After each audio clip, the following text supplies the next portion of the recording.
राष्ट्रीय परिवार स्वास्थ्य सर्वेक्षण 5 NFHS 5 के जो रिपोर्ट्स आए हैं इनके बारे में देख लेते हैं। इसमें तथ्य बहुत महत्वपूर्ण हैं। आपकी किसी भी परीक्षा यूपीएससी दे रहा हूँ, यूपीपीसीएस दे रहा हूँ या कोई भी, इसके तथ्य अति महत्वपूर्ण हैं। जो आने वाला NFHS 6 होगा तब तक तो बहुत महत्वपूर्ण है, इसके बाद भी पूछ सकता है। तो आइए देखते हैं क्या तथ्य हैं। इसके बाद करंट अफेयर्स का हम छोटे छोटे वीडियोस लेकिन अति संभावित प्रश्नों को हम डिस्कस कर रहे हैं, उसको देख लेते हैं।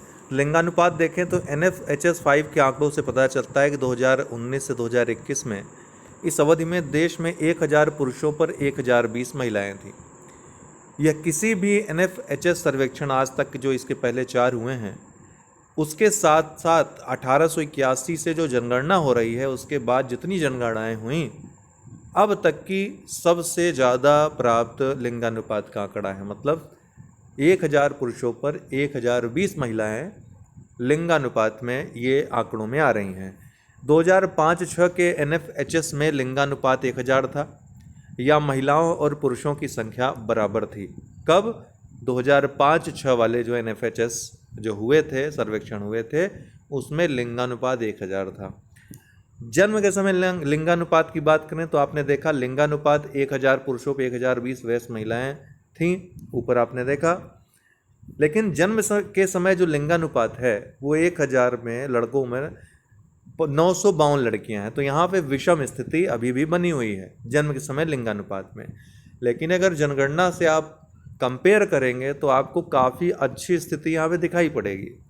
इसके पीछे भारत सरकार के विभिन्न कार्यक्रम और जो बेटी बचाओ बेटी पढ़ाओ जैसी महिला समृद्धि योजना जैसी जो योजनाएं चली हैं, सुकन्या समृद्धि योजना, और तमाम राज्य सरकारों के, स्थानीय सरकारों की जो प्रयास रहे हैं, उनकी महत्वपूर्ण भूमिका इसमें ज़रूर रही है। उत्तर प्रदेश, हरियाणा, पंजाब, राजस्थान, बिहार, दिल्ली, झारखंड, आंध्र प्रदेश, तमिलनाडु, उड़ीसा, महाराष्ट्र, ये कम SRB वाले प्रमुख राज्य हैं। यहाँ पर कम लिंगानुपात है।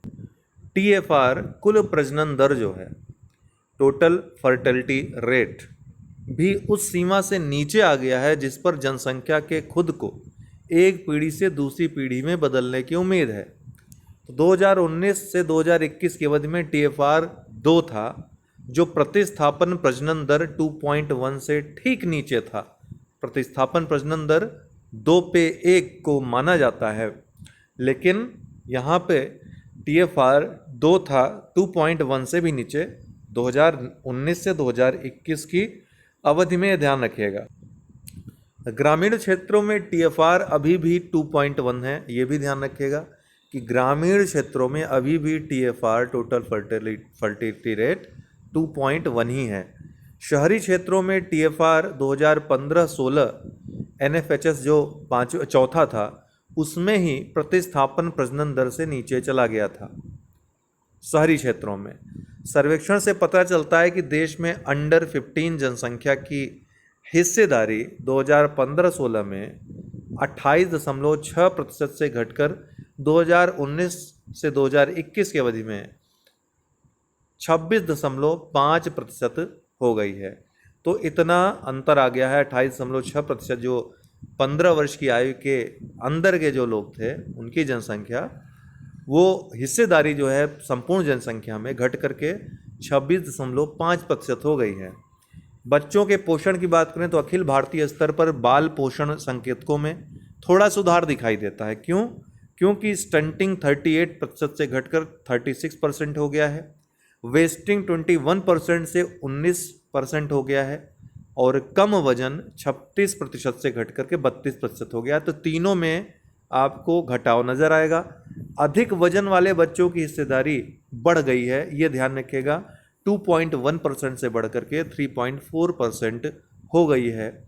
लोग मैगी मैन बनते चले जा रहे हैं। इसका मतलब एनीमिया भारत के सभी राज्यों में 5 साल से कम उम्र के बच्चों जो 5 साल से कम उम्र के बच्चों में 58.6 से 67% तक, महिलाओं में 53.1 से 57% तक, और पुरुषों में 22.7% से 25% तक एनीमिया की घटनाएं पैदा या बदतर हुई हैं।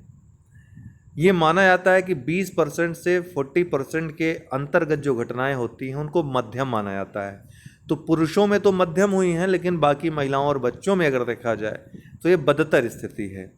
केरल को छोड़कर, ध्यान रखिएगा, केरल को छोड़कर जो कि 39.4% पर है, सभी राज्य गंभीर श्रेणी में हैं। जितने भी राज्य हैं, सिर्फ केरल एकमात्र है जो मध्यम श्रेणी में है। टीकाकरण की बात करें तो 12 से 23 महीने की आयु के बच्चों में पूर्ण टीकाकरण अभियान में अखिल भारतीय स्तर पर 62% से 76% तक पर्याप्त सुधार दर्ज किया गया है।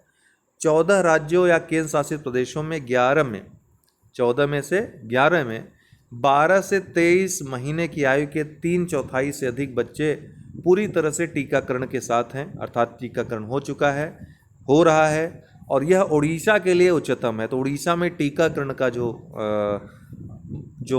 आंकड़ा है वो उच्चतम है। 14 राज्यों और केंद्र शासित प्रदेशों में से 11 में ये स्थिति देखने को मिली है, जिसमें उड़ीसा का दर जो है उच्चतम है। ये 14 राज्य क्यों आप कहेंगे, तो 28 राज्य केंद्र शासित प्रदेश अगर मिला दिए तो 36 हो गए। तो यहाँ पर बता दूं कि ये आंकड़े 14 राज्यों में अध्ययन से जो लिए गए हैं उसके आंकड़े दर्शाते हैं। संस्थागत जन्म की बात करें तो अखिल भारतीय स्तर पर संस्थागत जन्म 79% से बढ़कर के कितना हो गया है, 89% हो गया है। दूसरे चरण में 12 राज्यों और संघ राज्य क्षेत्रों में से पुदुचेरी और तमिलनाडु में संस्थागत प्रसव 100% और 7 राज्यों और केंद्र शासित प्रदेशों में 90% से अधिक है।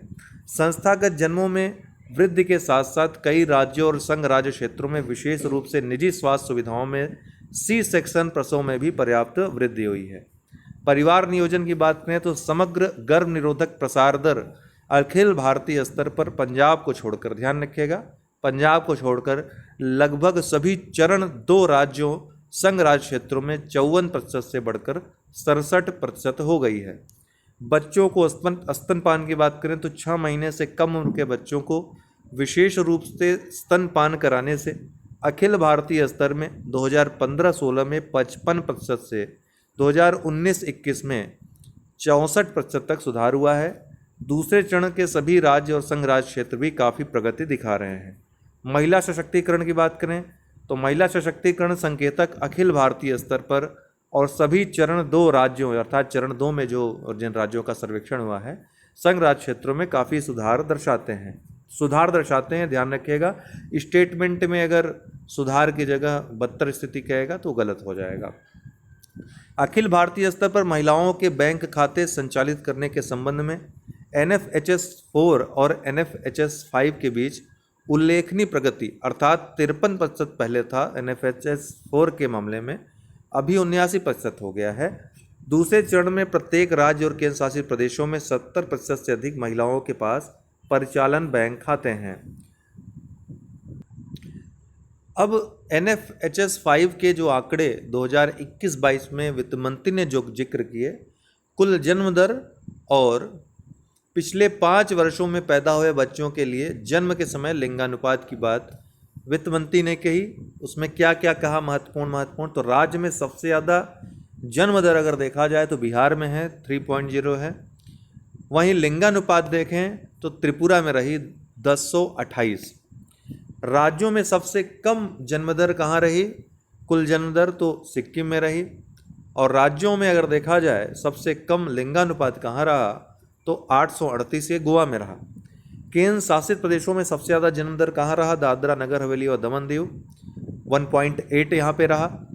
वहीं अगर लिंगानुपात की बात करें तो सबसे ज़्यादा केंद्र शासित प्रदेशों में लद्दाख में रहा 1125। टोटल में भी देखें तो केंद्र शासित प्रदेशों में राज्यों में अगर केंद्र शासित प्रदेशों दोनों का देख लें तो लद्दाख में ही 1125 सबसे ज़्यादा है। केंद्र शासित प्रदेशों में सबसे कम कहाँ रहा जन्म दर, तो लद्दाख और अंडमान निकोबार द्वीप समूह दोनों का 1.3 रहा दोनों का। वहीं अगर कब सबसे कम देखा जाए लिंगानुपात तो दादरा नगर हवेली और दमन दीव का 817 रहा। कुल लिंगानुपात 929 और टोटल फर्टिलिटी रेट, कुल जन्म दर जो रहा 2.0 रहा।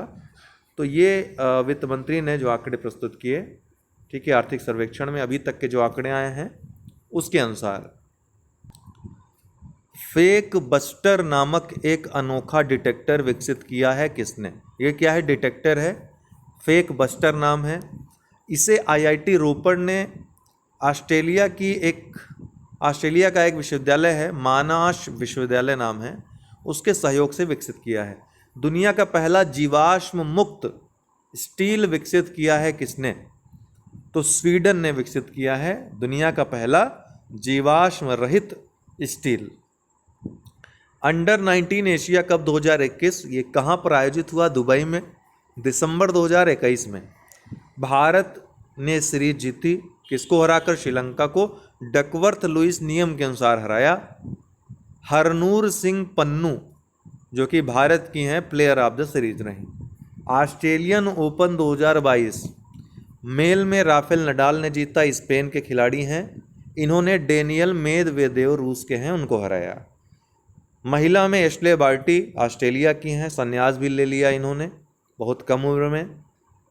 नंबर 1 खिलाड़ी भी थी हैं दुनिया की रैंकिंग में भी। फिलहाल इन्होंने जीता और डेनियल कॉलिंस जो कि यूएसए के हैं उनको इन्होंने हराया। महिला एशिया कप 2022 हॉकी, ये मस्कट ओमान में आयोजित हुआ जनवरी 2022 में। जापान ने ये सीरीज जीती दक्षिण कोरिया को हरा करके। तीसरे स्थान पे भारत रहा, कांस्य पदक जीता भारत ने। किसको हराया? चीन को हराया।